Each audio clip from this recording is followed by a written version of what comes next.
এই বাড়িতে রায়হান নামে কেউ থাকেন? জি জি। বাবা 28 বছর আগে আমার মেয়ে মরে গেছে, ওদের আমার বাড়ি থেকে বেরিয়ে যেতে বল। ওনার কি হয়েছে? ওনার কি হয়েছে? ভেতরে আন, ভেতরে আন। আমি পানি নিয়ে আসি। আমি পানি আনি। আম্মা, আমার তুমি ঠিক আছো? এই তো করতেছে আম্মা। বাড়ির চৌকাট পার হইতে দিবে না, এখন একেবারে বাড়ির ভিতরে হামদাইয়া গেছি। কি হয়েছে? মন খারাপ? আমাদের এখানে আসাই উচিত হয় না শালু। এমন কেন কইতেছো? মা কতটা কষ্ট পাচ্ছে। আল্লাহ যা করেন ভালোর জন্য করেন। মামা, মামা, এই যে আপনার ভাইগনা রাতুল আপনার সাথে কথা বলবে। আসসালামু আলাইকুম। ওয়ালাইকুম আসসালাম। ভালো আছেন আপনি? ভালো ছিলাম, তোমরা আসার পর ভালো নাই।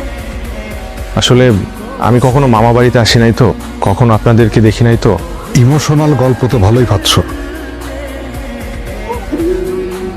আসসালামু আলাইকুম মামি।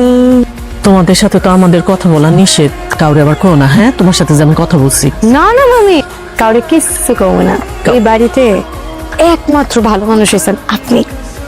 আরে আপনি ওই জন্য একটা ফেরেশতা টুকরা। সরি। কোনো অসুবিধা নাই। না না, আমি জানি আমার মায়ের উপর আপনাদের অনেক রাগ, অনেক অভিমান, কিন্তু আমি কি করছি? আমার অপরাধটা কি? এই প্রথম আমাকে দেখলেন, একটা বার তো বুকে জড়া নিতে পারতেন। আমার জন্য আপনাদের এত অপমানিত হতে হচ্ছে। এতগুলা বছর যখন তুমি আর আমি একা ছিলাম, তখন কই তারা তো কোনো খবর নিতে আসে নাই। তো আমি রহমান বাড়ির মান সম্মান ধুলায় মিশিয়ে দিয়ে তোর বাবার হাত ধরে চলে গিয়েছিলাম। এরা তো আমাদের সাথে ঠিকঠাক মতো কথাই বলে না। আরে আমি তো মামির সাথে পুরো ভাব জমায়ে ফেলছি। মামি রে, আমি তো পুরো বাগে নিয়ে আসছি। ঝামেলা হচ্ছে আসল দুইজনই তো কথা বলে না। তোমার বিয়ের সময় তো আমি ছিলাম না, এটা তুমি রাখো, আমি খুব খুশি হব। নূপুর, এই পরিবারের সম্মানের প্রতি যার কোনোদিন কোনো খেয়াল ছিল না তাকে বলে দাও সে যেন জোর করে এই পরিবারের অংশ হওয়ার চেষ্টা না করে। সে যে পরিবারে চলে গিয়েছিল তাকে সেখানে যেতে বলো। আমার মায়ের অপরাধ কি? আমার মা আমার বাবাকে ভালোবেসে বিয়ে করছে, এটা তার অপরাধ? তো অপরাধের প্রায়শ্চিত্ত তো পাইতেছেই। গত 28টা বছর সে একা একা থাকছে, আপনারা একটা খোঁজ নেন নাই আমার মায়ের। আমার নিজের বোনকে এতটা বছর পর দেখছেন, একটাবারও কি একটু মনে হলো না একটু সুন্দর করে কথা বলবেন? না তুই চুপ। কেন চুপ করবো মা? আমার আর মায়ের তো অনেক দোষ আপনাদের চোখে। তাহলে আমার চাচাদের কি দোষ? আমার চাচিদের কি? তাদের সাথে এই ধরনের আচরণ কেন করছেন? যেমন মা, তার ছেলে তো এমন বেয়াদবি হবে। মায়ের সম্মানে আঘাত লাগলে কোনো ছেলে চুপ করে থাকতে পারে না। এই কথা আমি বলতে চেয়েছিলাম। তোমার মা যদি পালিয়ে গিয়ে বিয়ে করে, আমার মা সেটা মেনে নিতে পারেনি। আমার মা স্ট্রোক করে মারা গেছে। যার জন্য আমার মা মারা গেছে, তাকে তার পরিবারকে আমার এই বাড়িতে খাই দেব বলো।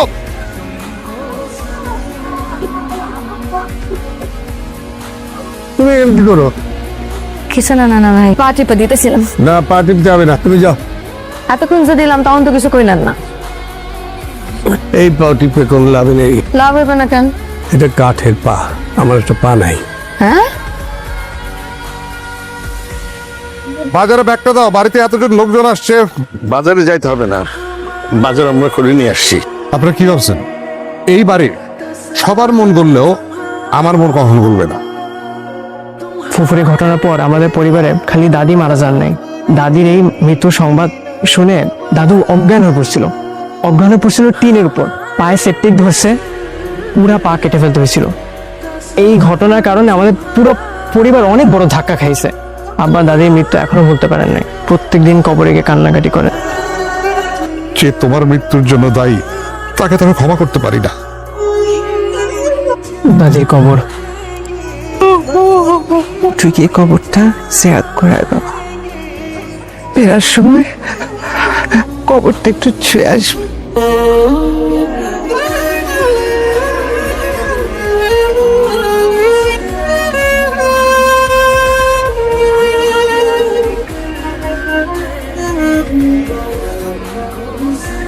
কাদামাটি মা।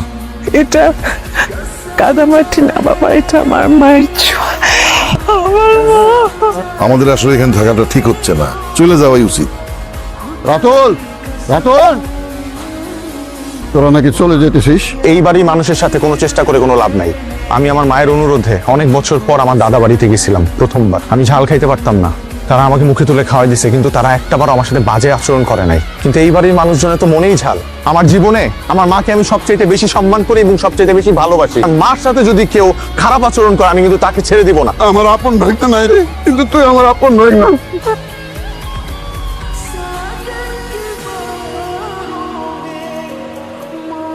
আমরা কালকে সকালেই চলে যাব। আমরা চলে যেতেছি। চলো আজকে আপনাদের কোথাও যাওয়া হবে না। আমরা তো বাস ঠিক করে ফেলেছি। আমি যখন বলেছি যাওয়া হবে না তখন হবে না। ঈদের আগের দিন ঈদ না করে অতিথি চলে গেলে গৃহস্থের অমঙ্গল হয়। সবাইকে নিয়ে ভিতরে যা। ভিতরে যাই, বলে দিছে আজকে যাওয়া হবে না। ব্যাগ দাও, ব্যাগ দাও। নানা ভাই, আমি কিন্তু এই বাড়িতে প্রথম দিন আসার পরে বুঝছি আপনি হলেন ভালো মানুষ, কিন্তু আপনার পোলাটা একটা পশ্চাৎ। তাড়াতাড়ি চল, তাড়াতাড়ি চল। কোথায় যাবো? আরে গরু কিনতে যেতে মামা তোর জন্য অপেক্ষা করতেছে। লোক তো আমার দিকে তাকাই না, মনে হচ্ছে আমি মানুষ না, একটা কেঁচো। আসো। ঈদ মুবারক। ঈদ মোবারক। নানা যান, সালামি দাও। তাকায় আছো কেন? ঈদের দিন তুমি সালামি দিবা না? সালাম করতে হবে তো। Thank you. আসসালামু আলাইকুম। আপনার কাছে আসতে না ভয় লাগে। এখানে আসার পর একটাবারের জন্য কাছে ডেকে আমার সাথে কথা বলেন নাই তো, তাই কেমন জানি একটা ভয় কাজ করে। যদি পারেন আমার মাকে একটু মাফ করে দিন প্লিজ। নানা জান, আমার মাকে মাফ করে দিন। হয়তো আপনার সাথে আর কোনোদিন দেখা হবে না। রাতুল, আয় না ভাই।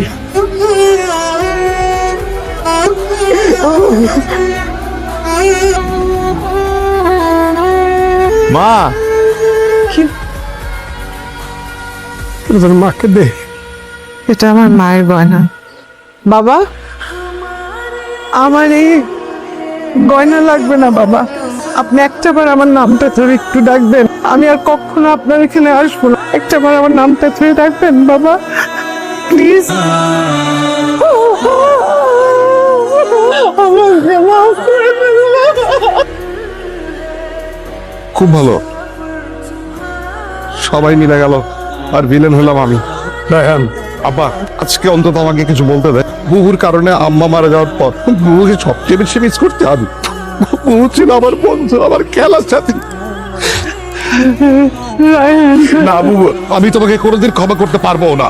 রায়হান, প্লিজ ভাই, প্লিজ। এখন কেন মাফ চাও? হ্যাঁ, তো বছর একবারও আমার কথা মনে পড়ে নাই। এই বাড়িতে আম্মা নাই, তুমি নাই, আব্বা অ্যাক্সিডেন্ট করে বিশালায় সামলাইছি। ওর একবারও মনে হয় না এতটুকু ছোট্ট ভাইটা কিভাবে সব কিছু সামলাইলো। মানলো আমি না হয় পাষাণ, আমি পাথর। তুই তো অন্তত একবার আমাকে জড়াই ধরে মামা ডাকতে পারছি। মামা